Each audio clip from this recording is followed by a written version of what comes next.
Yes, and welcome back to part two. And we're still on the media, and we're on to media types that we use within transmitting this information, this newsworthy information to the public as PR officers.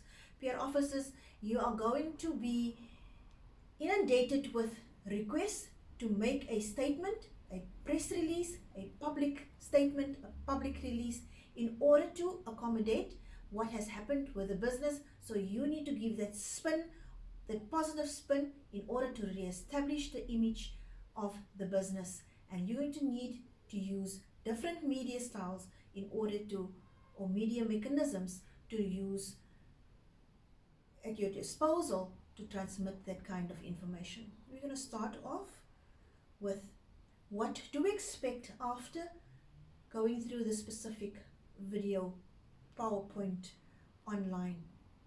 We need to know what the characteristics of the different media are, so that we're going to see what is it about print, what is it about electronic and other media that you could use to transmit this information. You're going to need to look at the audience factors. Who are you addressing with that statement or that piece of information? You're going to be selective as to who of that audience you want to target. Where are this audience stationed? And what is the message you want to transmit? You also do not want to look foolish by giving too much information, which is, they say, overload or bombarded with information, and that can actually make more chaos or create a distorted message that is coming across. So you're going to use creative methods in order to bring across the information, whether you're going to demonstrate it with pictures or a verbal presentation, or with a catalog where you are showing the reader as well what your message is about. So you're going to be very flexible and creative when you're addressing your different audiences, because one audience is completely different to another, and one perspective of an audience is completely different to the perspectives of another audience. So where is the reach? If I'm putting it in a newspaper, how many people am I going to reach? If I put it on a television channel, if I put it on a magazine, etc. So we will go through those factors as well. Timing. Earlier on in the previous video, we've alluded to the fact that it must be current. The information needs to be current when you are transmitting that information to your audience. The ability to deliver long messages, long drawn out speeches. Are you able to change your tone of voice? For example, can you make gestures while you are talking, or can you just read off a screen or from your textbook or your notepad, so that you can actually make a few adjustments to your long speech? The ability to review. Can you go back to that article and check, was it correct that you had that specific feedback after transmitting the information? And cost and financial factors. When you want to advertise a specific product, you're going to take into consideration cost. But when you want to put a message across, to put a reputation back in a positive light to the public of a specific business, cost should be at the bottom of the budget, because the budget must take into consideration the role of a public relations officer, that is to establish the image of the business. So you need to look at what mechanism, what media structure you're going to use to put that reputation back in a positive light, to reach larger audiences or just a few. Remember, I've said in the previous slides, there was something about selectivity. So sometimes you're going to zone into an audience, but then you can select a portion of that audience that you want to target in order to get the message across. So yes, cost and financial factors Is it going to be cheaper to transmit the information via the television or the radio or a magazine or on a notice board, etc.? Production and insertion. To speak on television, there's a cost involved.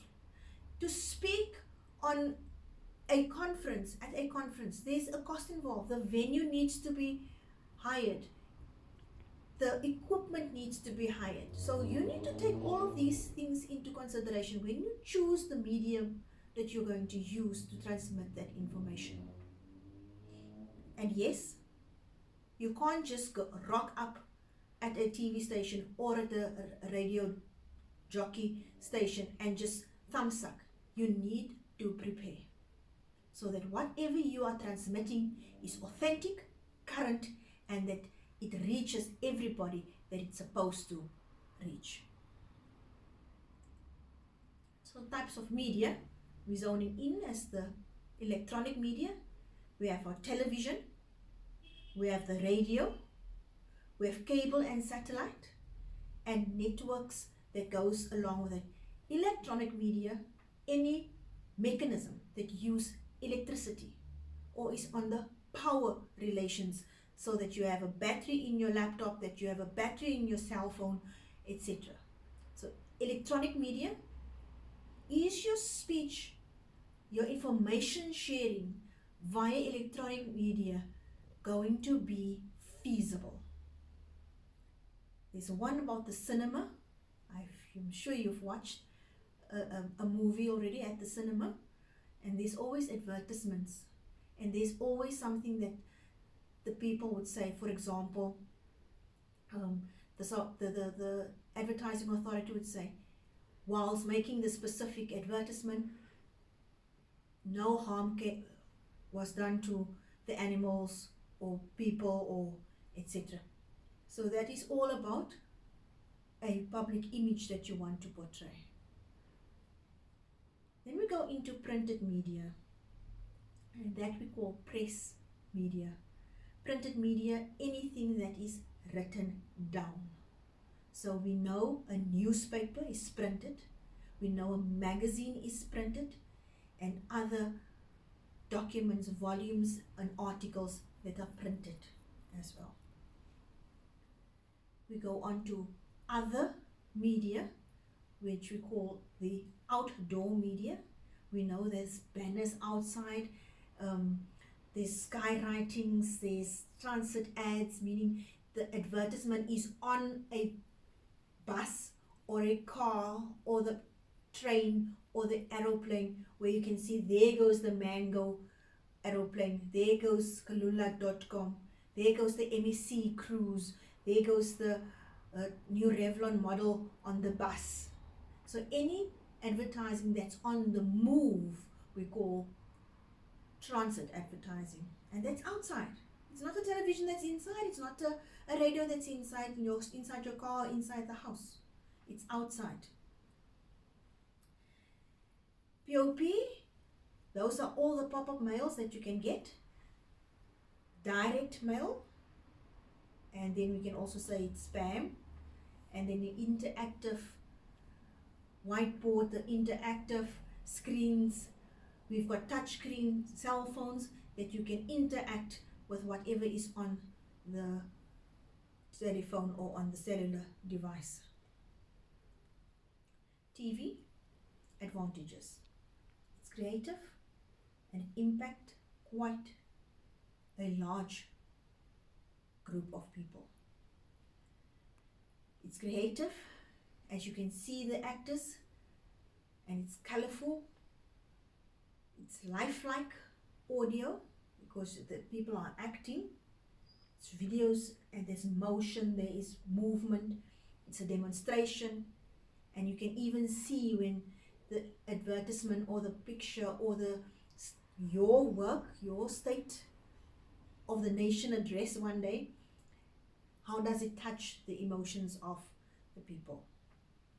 It's this mass coverage, because you can reach with one single article or flash on the television, you can reach a great number of people. It's low cost per exposure. That specific, you pay that. It's not an ongoing because you pay that ad or that article once off. And it's favorable image. Limitations, however, selectivity,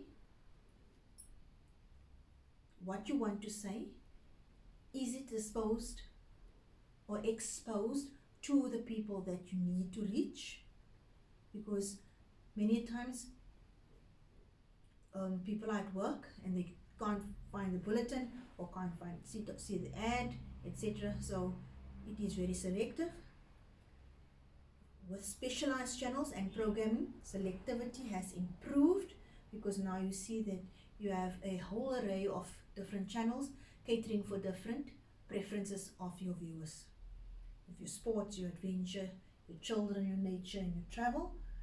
Limitation, low selectivity, maybe. High total cost, very. Fleeting, it's a short message and it's over.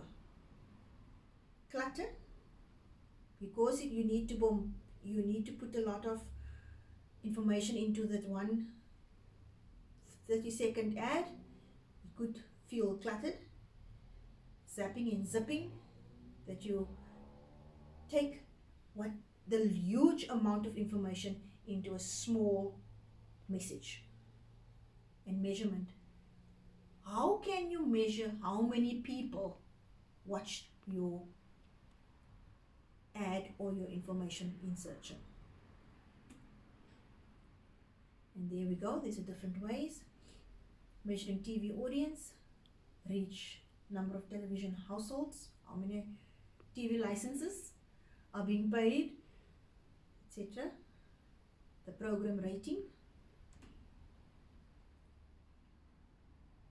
people meter, boxes which records which program watched by whom, etc. Nowadays we have these decoders and pre-recordings can take place. You can actually check what have you recorded and what you can delete, etc. When did you record it? How long did you record it? And you can actually install on your channel screen when you want to watch it. And the timer will come up usually on the right corner, on the left corner, and it will tell you, it will switch now to that channel because you have scheduled that specific item. Radio, lower cost because the lower production. There's not a lot of actors, it's just you as the PR officer and the radio station jockey that will be sitting in the I wanted to say no theater, but in that little room that you can call it that much. It's localized because every area has got its own radio station. It's high frequency, can play so many times over in that specific day. It's flexible. Segmentation, meaning you can reach a specific group of people as well and integrate with other forms like the RJ mentioned, games, phone-in, tie-in, call-ins, etc. So when you have your press conference or an insert of information that you want to reach a specific segment of the audience, you can always tell them, dial on 0800, link in, and then you can call in, and then you can actually as a listener also listen to or ask for advice from that specific person that is giving the information. Creative limitations, audios only. So if you can't hear that so nicely, it's going to bring down the selectivity because now you can, with a radio, you're listening to one person's voice at the time. Okay, so it can be very challenging, especially also when you have a hearing problem. It's a limited audience, data cluttering, low attention, and it's fleeting. So when you miss that radio insert, it's over. You can't rewind, like perhaps on a decoder that you can rewind what you've watched, but not with the radio station. You can't rewind. You must wait for the next insertion of information again. I'm going to take a break now, and I'm going to take you into part 3 when we do printed media as well.